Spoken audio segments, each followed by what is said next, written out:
is Jennifer Rackliff, and this is Krista Boer, and we're master's candidates here at Duke's Global Health Institute. We're also students of Dr. So's in the Designing Innovations for Global Health course. So this morning we heard a lot about new frontiers in collaboration in global health, utilizing the concepts of open science to advance knowledge to address today's challenging health burdens. We live in a world where significant barriers exist to addressing health disparities that define our global health landscape. Open science, however, offers solutions to overcome some of these barriers, particularly those that are centered on asymmetrical knowledge distribution. We've seen how reengineering the value chain in pharmaceutical R&D can lead to greater production, how new frameworks for intellectual property law might open access to essential medicines, and how greater collaboration through scientific knowledge sharing can result in faster and more efficient production of the drugs desperately needed in the global south. In this session, we want to add another layer to consider when thinking about collaboration in global health: the use of non-scientist citizens in the production of scientific knowledge. We found that these citizen science projects utilize technologies that are at the edge of current innovation, and we hope that these ideas spur inspiration in you to think about the use of citizen science to increase collaboration and address global health's greatest challenges.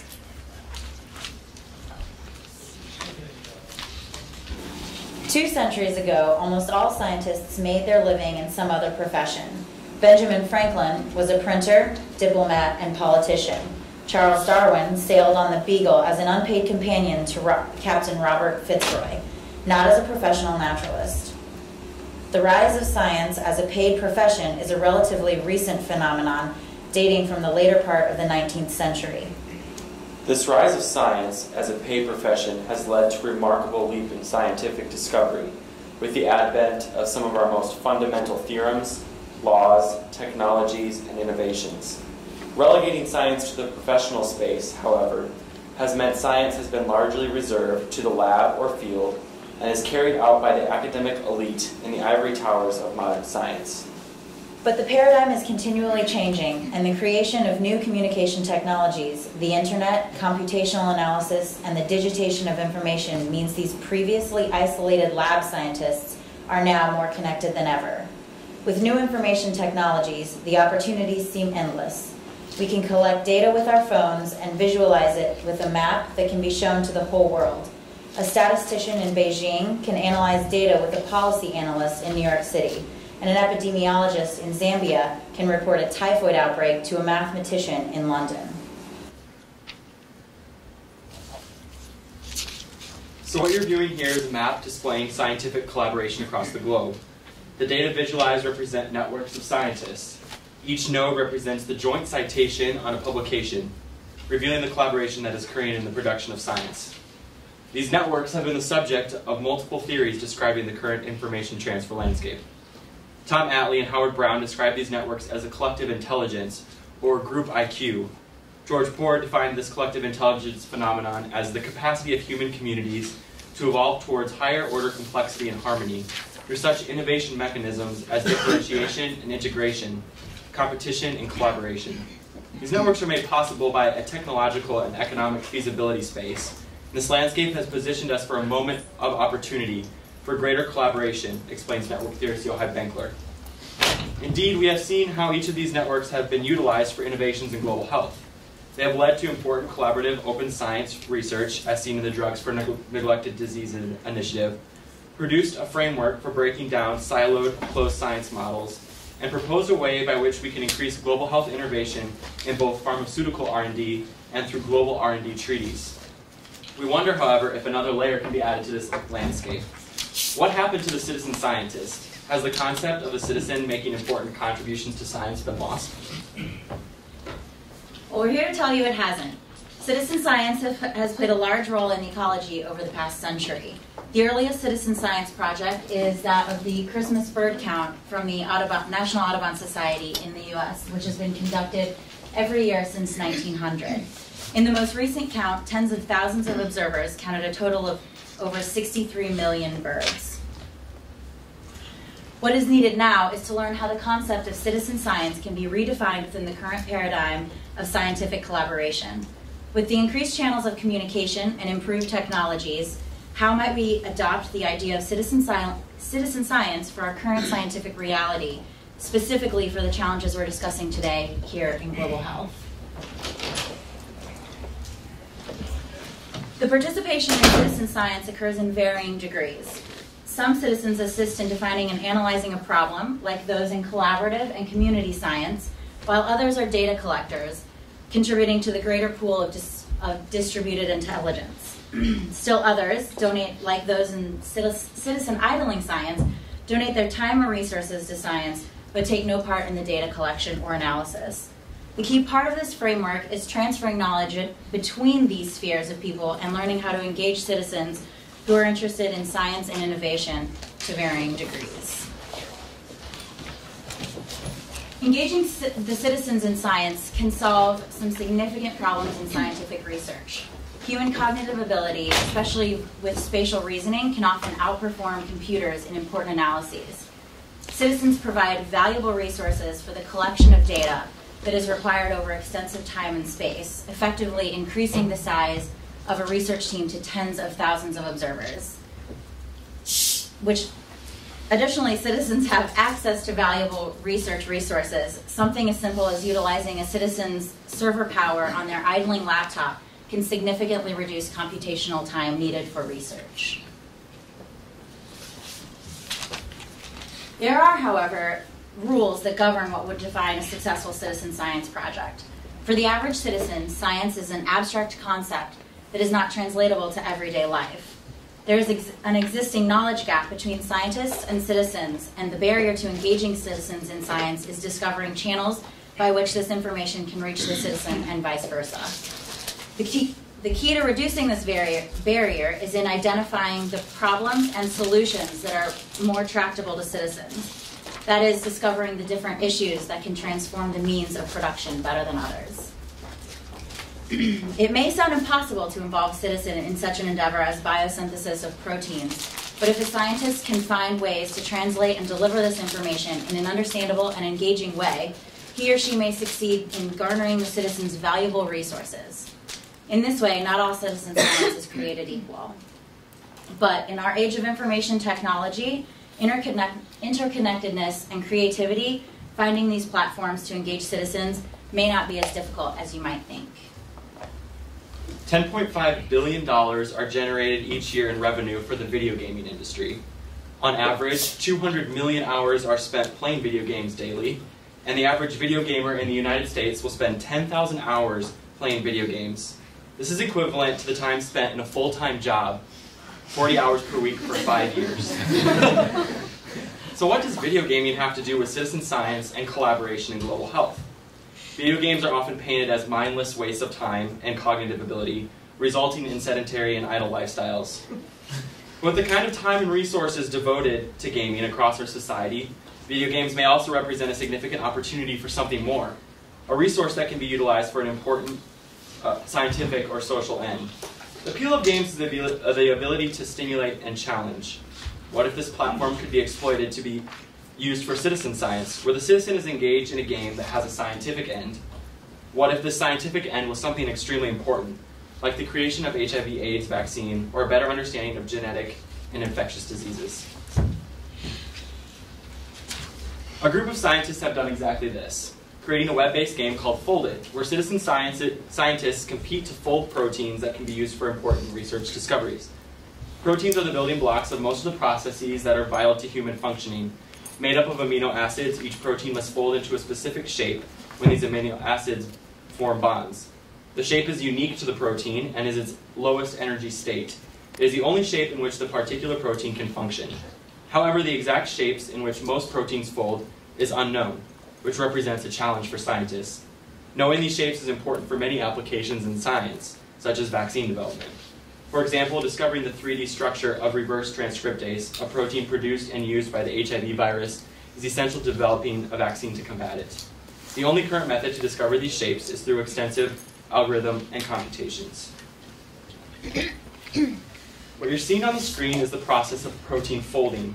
It is not being performed by a computer, however, but rather by a regular citizen playing Foldit on the computer, possibly as young as 11 years old. With over 400,000 users, Foldit has generated thousands of proteins, some of which have been important contributions to science. Citing their citizen scientists, the creators of Foldit have published numerous papers with the discoveries of their citizens, including the successful modeling of the Mason-Pfizer monkey protease, an enzyme that is crucial for HIV/AIDS research, in just 3 weeks. This is not the only science game, however. Others focus on organizing genetic code or examining RNA structures. The beauty in these applications is not only that citizens are producing results, but that the results are better than what is expected of computers. Listen to Adrian Troy, creator of Foldit and a related game called Eterna, which folds RNA, describe the importance of the citizen scientist. So this is an example of a target shape which doesn't exist in nature. We call it a bulge star that we gave to our players. And these are actual experimental results of RNAs designed by Eterna players. We gave the same problem to the top computer program in the field, and this is what it came up with. All right? Not as good. Now, the interesting thing is when we started this experiment, the humans, which are shown as these blue dots, the red dots, did about as well as the computer, and they were really all over the map. So higher is better, lower is worse. But through this cycle of experiment, hypothesis, result, the players learned rules of RNA folding which no computer programs know. And 6 months into the experiment, the worst player design was better than the best computer design.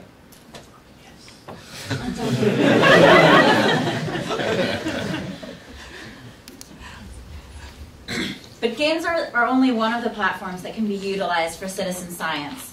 Interactive multimedia presents another opportunity as well. Galaxy Zoo is an online platform created by NASA using the Sloan Digital Sky Survey, which is a database of pictures taken by the Hubble telescope. To discover new galaxies, pictures must be grouped by similar characteristics. Galaxy Zoo shows an image with a series of questions about the morphology of the picture, and the players classify the pictures based on what is seen. NASA scientists look at these groupings to make classifications. In the first year, 50 million classifications were made.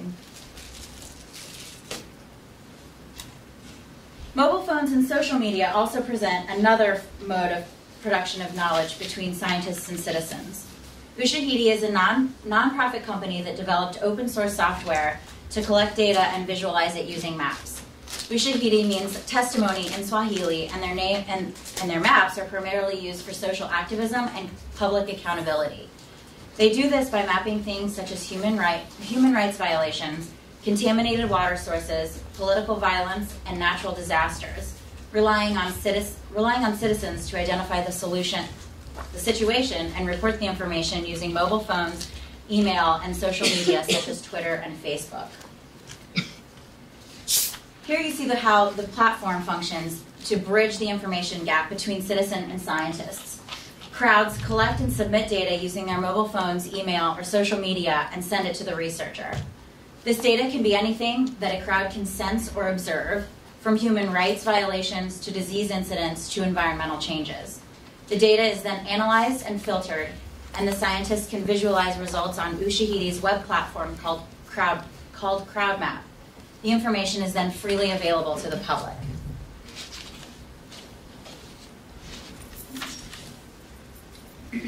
Syria Tracker utilizes Ushahidi's platform, which shows human rights abuses in the recent violence in Syria. The data are collected from the news, mobile phones, and social media, then visualized on a map, like you see here. This information can be used to predict trends in violence and announce emergencies, create activism, and be analyzed in scientific research.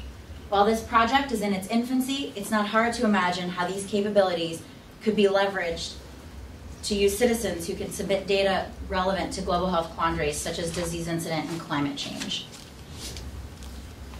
CrowdMap is also being used by civil society groups in Africa in a campaign called Stop Stockouts, which monitors stockouts of essential drugs. This creates important data, creating important data for supply chain analysis and government accountability. Mobile phones have been used in their applications as well, in other applications as well. For example, iNaturalist is an iPhone app that allows users to submit ecological and climate data to researchers who analyze the results and look to make conclusions about climate change. UNICEF has also utilized mobile phone technologies to monitor malnutrition and inform community health workers of changes in child and maternal mortality and morbidity rates. If that's not easy enough, there are still other platforms. If citizens do not feel like they have the time or energy to devote to folding proteins, identifying galaxies, or submitting data on their phone, they can still contribute. Utilizing IBM's World Community Grid, several organizations have created groups to enlist citizens to donate their idle time on their computers for data analysis. For example, Fight AIDS at Home, Go Fight Against Malaria, and the program on leishmaniasis are all groups of researchers whose work requires large amounts of computation that would take years on laboratory computers to run. Go Fight Malaria aims to test millions of candidate compounds against molecular drug targets in the malaria parasite to develop effective drug therapies. The World Community Grid performs in less than 1 year what would take over 100 years in laboratory computations. Volunteers who sign up with Go Fight Malaria donate their computer server to analyze data while their machine is idling. The question remaining for us today is how these platforms, ideas, and concepts might be translated to innovation and collaboration in global health. It's not hard to imagine a game that attempts to address drug resistance or securing a vaccine cold supply chain, or an initiative that requests citizens to use their mobile phones to report disease surveillance. Or other platforms might be used by scientists and citizens to expand innovation in global health. Listen to how another seemingly unrelated concept, that of toys, is being used to utilize citizens for the creation of medical devices to be used in resource-poor settings through the lab of Jose Gomez Marquez at MIT. I'll go into a toy store and I'll start to look at the subcomponents of toys. Or we're always looking at the coupling points. How do things connect? What are the easy mechanisms that I can harvest? When you look at a toy today, you're actually looking at an engineered part. It's not the cheap injection molded plastic of 20 years ago. There are mechanical bits and pieces, there are electronic bits and pieces. Sometimes there's even chemistry that you can harvest from the toy. We have right now 5 different medikits. A medikit is essentially a collection of Lego-like construction blocks, but instead of coming up with a car or a house or a doll, you come up with a medical device. So it's erector sets for medical technologies. So this is what one of the kits would look like. This is for microfluidics. We said, why don't we use Legos as a way of using a scientific breadboard, basically, to make our own chips. And so each one of these components locks onto a Lego piece, and inside is a single feature of a microfluidic circuit. We've learned that if you don't make somebody uncomfortable in what you're doing, it's probably not that innovative. You may not have the courage to hack a $1,000 device, but you definitely have the courage to hack something that's $5. And then if you add a little bit of ingenuity, it becomes something as powerful as that $1,000 medical device. While we realize there are numerous questions surrounding these citizen scientist projects, such as intellectual property issues, sustainability, and scalability, we hope the innovation behind using something like toy kits and placing them in the hands of innovators in their local context might challenge the way we think about platforms to engage citizens in science. What might be produced if medikits were distributed to the public? Who knows what kind of global health innovation may lie in the hands of the citizen? In conclusion, we hope that we have given you a view of the concept of citizen science, and we challenge you to think about the ways you can not only engage as a citizen scientist in innovation for global health, but also how you might conceive of new platforms and processes that utilize citizen science to address global health's greatest challenges. Engages tens of thousands of people in the scientific process. Channels a huge amounts of human energy used playing video games into solving real-world problems. Provides a model in which large groups of people work with data and technical computations to solve tomorrow's problems. Brings together a myriad of expertise that can help solve societal challenges and create synergy around making collective changes. A society that solves these problems together might be more likely to implement the required changes together. Moves cross-sourcing to cross-solving at the edge of human knowledge, and we've just scratched the surface.